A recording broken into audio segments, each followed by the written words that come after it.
끓인 물, 정수기 물, 생수, 아기가 마시는 물, 어떤 물이 안전한지 잘 모르셨다면 이 영상이 꼭 도움되실 거예요.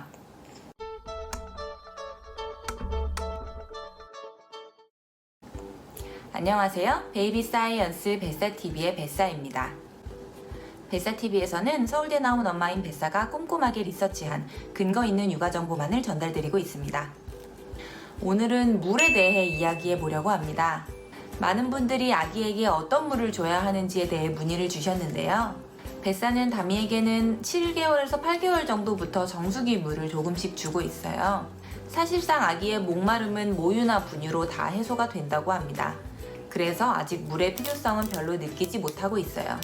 다미에게 있어서도 물 마시기란 빨대컵으로 빨아먹는 재미를 느끼는 정도인 것 같고요. 수유량이 줄어들고 이유식량이 늘기 시작하면 서서히 물의 중요성도 높아집니다.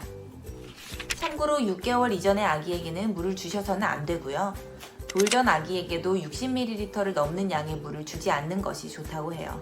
아직 신장 기능이 미숙한 아기들이 물을 너무 많이 마시게 되면 체내 나트륨 농도가 낮아지고 이로 인해 뇌가 손상되고 최악의 경우 사망까지 갈 수도 있다고 합니다. 이를 물 중독이라고 해요. 어쨌든 간에 분유물이든 마시는 물이든 아기는 물을 마시게 되는데요. 아기에게 안전하고 좋은 물은 대체 어떤 물일까요? 옵션은 이 4가지로 좁혀질 수 있는 것 같아요. 수돗물, 수돗물을 끓인 물, 수돗물을 정수기로 걸은 물, 그리고 생수. 우선 이 3가지의 기본 바탕이 되는 수돗물이 얼마나 안전한지 볼까요? 한국의 수돗물은 세계 8위의 수질을 자랑하며 먹는 물 기준에 적합한 음용수입니다. 그렇지만 수돗물을 그대로 드시는 분들은 거의 없으시죠? 한국에서는 수돗물에 대한 불신이 강한 편입니다. 하지만 수돗물에 대해 조금만 공부해보면 수돗물이 꽤나 안전하다는 것을 아실 수 있을 거예요. 유통이나 보관 과정에서 변질될 수 있는 생수나 정수기 탱크 안의 물과 달리 24시간 수질 관리가 되고요. 국민에게 음용수로 활용을 권고할 만큼 수질 규제도 엄격한 편이고 미네랄도 대부분의 생수 못지않게 풍부한 좋은 물입니다. 그러나 수돗물 음용에 거부감을 느끼게 되는 이유에는 크게 2가지가 있는데요. 첫째, 염소입니다. 염소는 수돗물을 무균 상태로 안전하게 가정까지 보내기 위해 사용하는 일종의 소독제입니다. 가정까지 도달하기 전에 어딘가에서 염소를 제거해버리면 가정까지 오는 도중에 세균이 생길 수 있겠죠? 이러한 이유로 가정의 수도꼭지에서 나온 수돗물에 염소가 남아있게 되는 것은 어쩔 수 없는 일인데요. 수돗물을 바로 마셨을 때나 수영장에서 나는 소독약 냄새의 원인이 바로 이 염소입니다. 이러한 이유로 물에는 잔류염소, 그리고 염소 소독 과정에서 화학적으로 발생하는 다양한 소독 부산물들이 존재하게 되는데요. 이 물질들의 유해성은 없다고 할 수는 없어요. 염소의 경우 동물들에게 높은 농도로 노출시켰을 때 피부나 눈, 코가 가려워지고 붓거나 폐 조직이 손상되거나 호흡수가 줄어드는 등의 건강 이상이 나타났고요. 염소 외의 소독 부산물의 경우 방광암의 확률을 높일 수도 있다는 연구 결과가 있지만 국제암 리서치 센터에서는 아직까지 근거의 확실성이 부족하여 이를 발암물질로 규정하고 있지는 않아요. 안녕! 또한 이 논문에 따르면 쥐와 사람의 아기를 수돗물에 오랫동안 노출시켰을 때 장에 자리 잡는 장내 세균이 감소했다고 해요. 수돗물에 어떤 성분인지는 확실하게 알 수 없지만 아마도 세균을 죽이는 염소의 영향일 수 있다는 추측을 하고 있어요. 염소가 우리 몸에 해로운 박테리아를 죽이기도 하지만 또한 면역력이나 비만 등 다양한 차원에서 우리 몸에 유익하게 작용하는 장내 세균을 죽일 수도 있다는 것이지요. 제가 영상으로도 한번 소개드렸던 항생제와 비슷한 효과네요. 유아기 때 장에 자리 잡는 장내 세균의 종류는 어른이 되어서도 크게 바뀌지 않고 유지되는 경향이 있어서 특히 이 시기에는 좋은 장내 세균을 실수로 전멸시키지 않도록 주의해야 한다고 합니다. 전멸하지만 않으면 장 속에서 다시 증식할 수 있지만요. 이런 측면에서 봤을 때 아무리 수돗물에 평생 먹어도 무해할 정도의 잔류염소만이 남아있다고 해도 그대로 아기에게 먹이기에는 적합하지 않아 보이네요. 둘째, 노후된 수도관이에요. 정수장별 수돗물 수질은 엄격히 24시간 관리되고 있다고 하지만 집까지 오는 수도관이 더럽거나 녹이 슬었다면 수도꼭지에서 나오는 물도 오염되어 있을 수 있겠죠. 뱃사는 서울에 사는데요. 서울에서는 이렇게 각 수도사업소에 전화하면 가정수돗물의 수질 체크를 무료로 해줍니다. 지자체별로 이런 서비스가 있을 수도 있고 없을 수도 있어요. 이 서비스 제가 한번 받아봤습니다.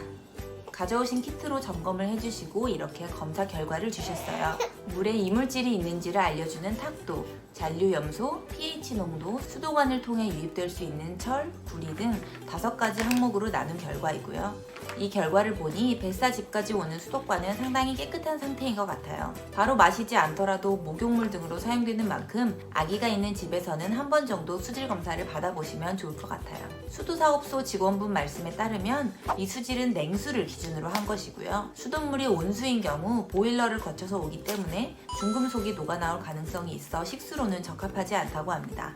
이 중금속은 끓인다고 없어지는 게 아니므로 쌀을 씻거나 요리에 쓰거나 분유물 혹은 젖병 소독을 위해 물을 끓이거나 할 때는 꼭 냉수를 받아 사용하라고 하셨어요.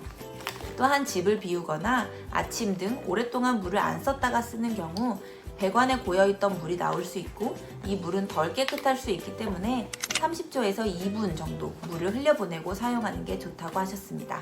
그럼 이제 이 수돗물을 끓인 물, 보리 등에 알곡을 넣어 끓인 물, 정수기로 걸은 물, 그리고 생수를 비교해 볼게요. 뱃사는 표를 매우 좋아합니다. 그래서 이번에는 표로 한번 정리해 봤어요. 정수기는 필터 방식에 따라 크게 3가지로 나뉩니다. 역삼투압식, 중공사막식, 나노식이고요. 역삼투압식의 경우 가장 잘 걸러지지만 거르는 속도가 느리기 때문에 보통 저수조가 필요하고 나머지 2 방식의 필터는 직수형이 가능합니다. 하나하나 볼게요. 염소 및 소독 부사물. 수돗물을 끓이거나 정수기를 사용하면 어떤 필터든 간에 기본적으로 염소를 제거할 수 있습니다. 생소에는 애초에 염소가 들어가 있지 않고요. 사실 염소나 소독 부산물은 휘발성이 강하기 때문에 없애기는 아주 쉬워요. 물을 받아서 하루만 냉장고에 놔둬도 다 사라진다고 합니다. 중금속. 일단 물을 그냥 끓일 경우에는 중금속이 사라지지는 않습니다. 보리, 결명자 등 알곡을 넣어 끓이면 이 알곡에 중금속이 흡착되는 효과가 있다고 해요. 보리차 등을 끓인 후에 티백을 바로 버려야 하는 이유가 바로 이것이에요. 중금속이 흡착되어 있기 때문에요. 금속의 종류에 따라 다르지만 평균적으로 40에서 50% 정도 중금속 함량을 감소시킬 수 있다고 합니다. 정수기 중에서는 역삼투압식 정수기는 필터가 가장 촘촘하여 중금속을 대부분 거른다고 하고요. 중공사막식이나 나노식의 경우 모든 중금속은 아니지만 일부 중금속을 거를 수 있다고 해요. 그러나 한국에 살고 계신다면 수돗물에서 중금속을 없앨 수 있는지의 문제는 애초에 별로 중요하지는 않다고 뱃사는 생각해요. 일단 노후 수도관인 경우 포함될 수 있는 철이나 구리 같은 성분의 경우 유해 중금속이 아니에요. 대부분 몸에서 배출이 되기 때문에 그 위험성은 적습니다. 수질 검사 항목에도 심미적 영향 물질로 정의가 되어 있고요. 맛에 영향을 미칠 수 있지만 몸에 유해한 것은 아니라는 뜻입니다. 납, 카드뮴, 수은, 비소 같은 유해 중금속의 경우 이렇게 극미량의 수질 기준으로 설정이 되어 있으나 엄격한 수질 관리로 수돗물에서는 거의 검출되지 않는 실정이고요. 오히려 수돗물은 멀쩡한데 정수기 내부에서 금속 가루가 떨어져 나와 물에 니켈 등 유해 중금속이 검출되는 사태가 있었죠. 생수의 경우 수돗물과 동일한 수준의 엄격한 먹는 물 수질 규제를 지켜야 하기 때문에 중금속에서 안전하다고 볼 수도 있는데요. 다만 수돗물과 달리 업체별로 자율적으로 지켜야 하는 것이다 보니 수돗물에 비해서는 리스크가 있다고 볼 수도 있어요. 아직까지는 국내 생수에서 유해 중금속이 검출된 사례는 없는 것 같지만요. 다음으로 미네랄을 볼게요. 미네랄은 칼슘, 칼륨, 마그네슘 등 우리 몸에 꼭 필요한 영양소로 식품뿐 아니라 물을 통해서도 섭취할 수 있어요. 수돗물에는 다양한 미네랄이 풍부하게 들어있다고 합니다. 수돗물을 끓여도 미네랄은 그대로 유지되고요. 알곡을 넣어 끓일 경우 미네랄이 2배에서 7배까지 증가할 수 있다고 합니다. 역삼투압식 정수기의 경우 필터가 너무 강력해 미네랄의 90%가 걸러진다고 하네요. 중공사막식 및 나노필터의 경우에는 미네랄이 유지되고요. 마지막으로 생수인데요. 생수는 브랜드별로 수원지가 다르기 때문에 미네랄 함량이 크게 차이가 나요. 여기서 주의해야 하는 것은 생수 중에 미네랄 수치가 지나치게 높은 경수가 있다는 것인데요.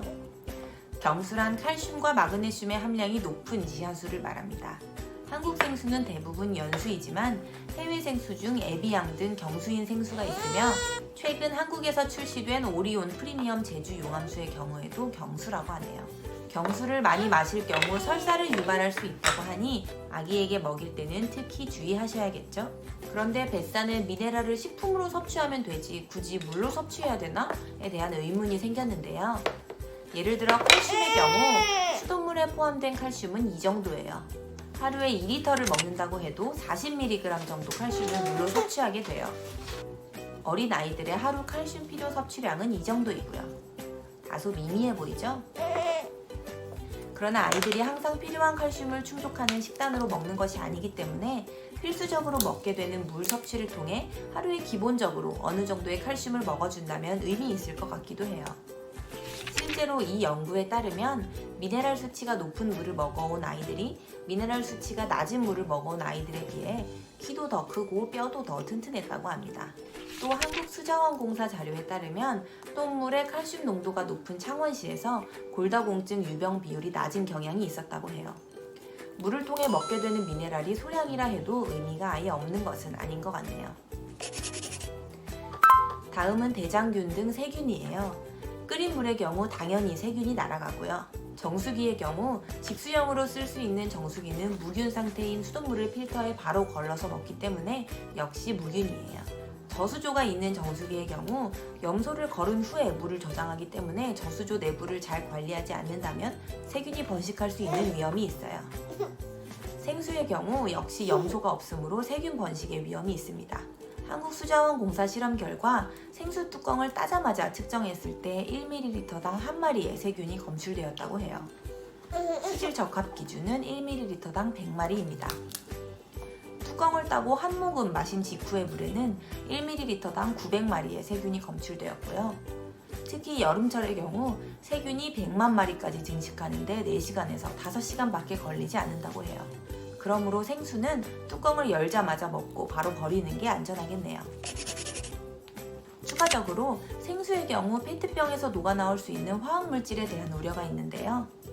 페트병이 높은 온도나 햇빛에 노출되면 포름알데히드나 아세트알데히드 등 몸에 유해한 화학물질이 나올 수 있어요.